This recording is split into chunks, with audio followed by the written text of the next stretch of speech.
Prevention is the key to a healthy life. That's why Gunderson Health encourages you to learn about vaccines and how they can help you and your loved ones stay healthy.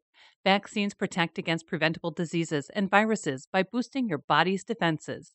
Visit GundersonHealthFacts.com to learn more. The Sandbars Storytelling Festival promotes the art of storytelling for all ages. Enjoy exciting performances throughout this 3-day festival, October 12th through the 14th in Winona, Minnesota. Find out why the returning headliner, Bill Lepp, is back by popular demand. Get your tickets at sandbarstorytellingfestival.org. Join us as we delve into the world of live music photography with the talented Jessica Miller, who continually captures the vibrant essence of music festivals and musicians in our region. In our conversation, we explore Jessica's initial fascination with cameras, her enduring passion for live music, her preferred subjects to photograph, and get a sneak peek into her upcoming projects. For more engaging discussions, visit our website at lacrosselocal.com. I'm Amy. And I'm Brent. And this is Lacrosse Local. I am Jessica Miller, and I was born in Beloit, Wisconsin. I moved to Madison, and then I moved from Madison to La Crosse in about 96, 97, somewhere in there. I don't even know. I have divorced parents. Both are great. My mom passed away over 20 years ago, but she got me into photography. And my grandpa, her father, they were both photographers, not professional. My grandpa was a photographer. So was my mom. She worked for newspapers and was a reporter and whatnot. I had a camera in my hand. I like to push buttons and talk a lot and walk around and whatnot. People's coffee table books with pictures on them got me really interested more in photography. I mean, I used to have those Kmart Shopko, cameras with the big flash bulbs, and they pop off, and then they'd be hot, and I always thought that was cool.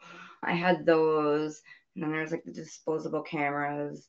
So there probably hasn't really been any time in my life that I haven't really had a camera. It looks like you have about 12 cameras behind you of all various shapes and size, and decades old. Some of those are from deceased family members. My mom's old cameras up there. My grandpa's got a couple up there. I have a great grandpa on another side. His brownies up there. I think one of them was gifted to me. I have no idea how to use them. I tried to put film in one, but it didn't. I don't think I did it right. I've always been into photography. Love looking through books, seeing people's images from rock music photography through fashion, Jim Marshall, Richard Avedon and Leibowitz. All that was really cool. Then in middle school, I got into music videos. Okay. Yeah. But I'm not a very good videographer. I was made aware of your photography just because of just the sheer frequency and the amount of live music shots that you seem to post and bands seem to share and really appreciate. How did that all start? Was it just a natural progression of just be doing that many live shows? And how do you find the time? How do I find the time? Yeah, okay, so since I always had a camera, I did yearbook, took pictures all the time throughout my whole entire life, had even a cheap camera. Flipped hamburgers for 3 years at Wendy's in Alaska to buy my first actual 35 millimeter on my own. I dated a guy when I was 18, and he was in a band, used to go to the warehouse, and then so I took some pictures of their band and let's get some band pictures. And then over the years, I had point and shoots and digital cameras. I finally went to digital after film, years and years ago. And I just couldn't stop. And then I finally bought my first non-film camera, not 35 millimeter. and started taking him to, I think I took it to like Ragged Roots. Was like I bought this camera and Okay. then the next day I took it to like Ragged Roots, like from Derek Ramner's and his festival. This was years ago. I don't even know how this thing works. Didn't read the instruction manual. Just took it and like, we'll figure this out. I don't know. Music's just kind of my jam, and I love capturing my friends. All my friends have been like so supportive and nice. I probably did a lot of things I wrong. know you shot Greg probably and other people around the area handful or dozens of times too. More than dozens, more than handfuls. That's really funny because Greg was, I met him in college. It was my first class of my first time going to TC, like after high school, and he was in my econ class, and we had to go chat, or like we all had to go around and say, like, say something about ourselves. Dave Reed was our teacher, and we had to talk about ourselves. And he's like, I'm a musician, stuff and things. And I'm like, oh, I'm a photographer.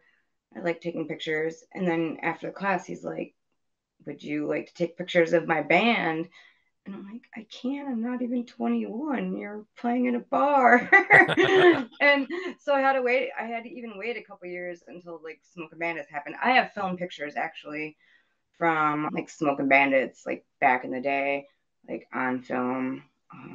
So I've known Greg for a long time. I have him to thank, and a lot of other people that have just been like, this girl is with a camera taking pictures of us, and I'm looking back and I'm like, these suck. But I don't know. I see a I I see a coffee table book just like you referenced. You know, I'd love to see a picture of Chubba and all those guys at the first Bandit County Fair or something.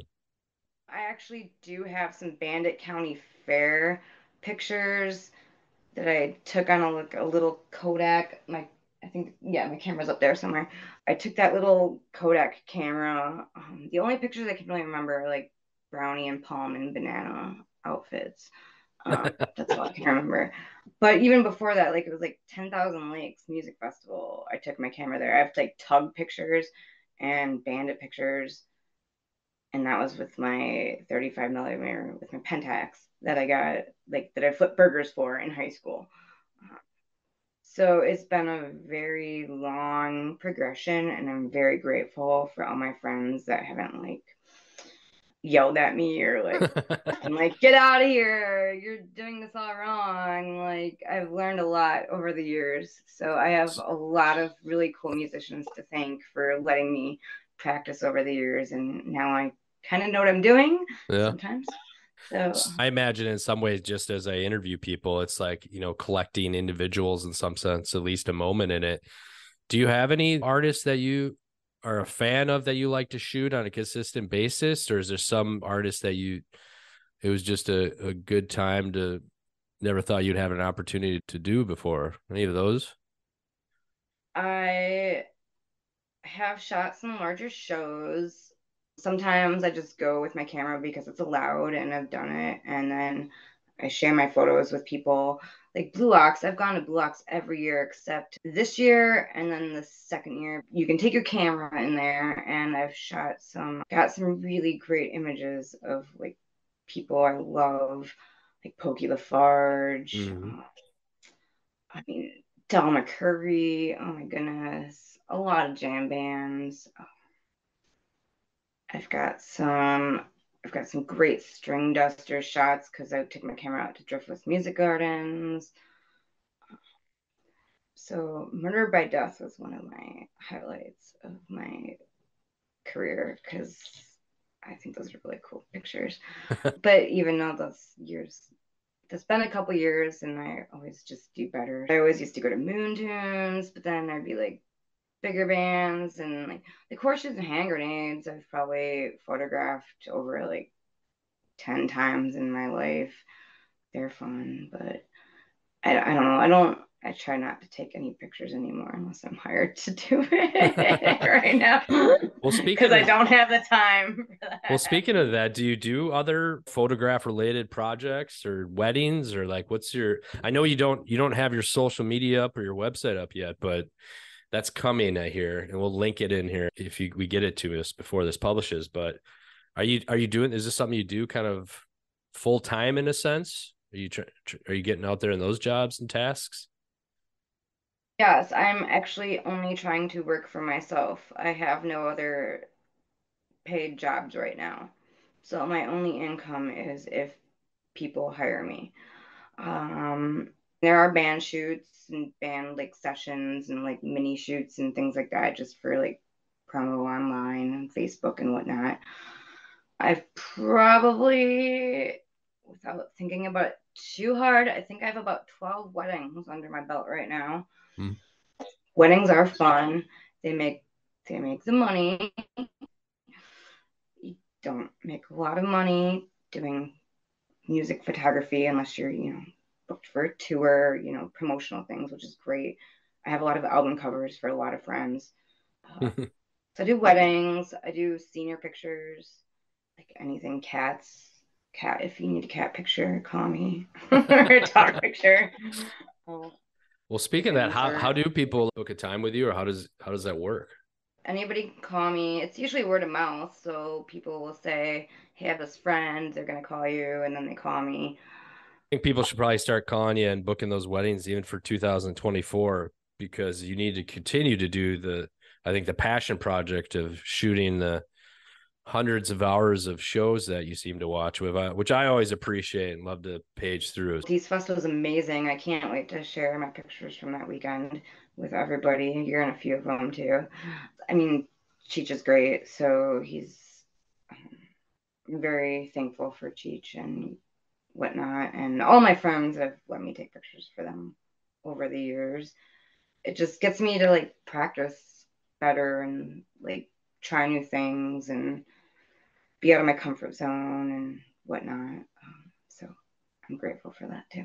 Well, that's awesome. Well, people can check out your work on the soon to be created Instagram, right? Yeah, can you say yes? I'm still trying to figure out like a name and stuff. The learning of the business side of things and like branding and doing all of that this year has been the most stressful part. And yeah, and there's probably thousands and thousands of pictures that I've taken over the past 15 years that nobody's ever actually seen. It's kind of a joke that Jessica will take your pictures, but you're never going to see them. So it's kind of a Well, long running joke with anybody that knows me well. 2024 is different, so people better book their weddings now and their portraits and get after it. Otherwise, you're going to be all filled up. Lacrosse Local Podcast is a production of River Travel Media. Do you have an interview idea you'd like to share with us? Message us on Facebook at Lacrosse Local. Find out more about us at lacrosselocal.com, and you can subscribe to the Lacrosse Local Podcast on your favorite podcast app. If you like us, rate us 5 stars. We appreciate it.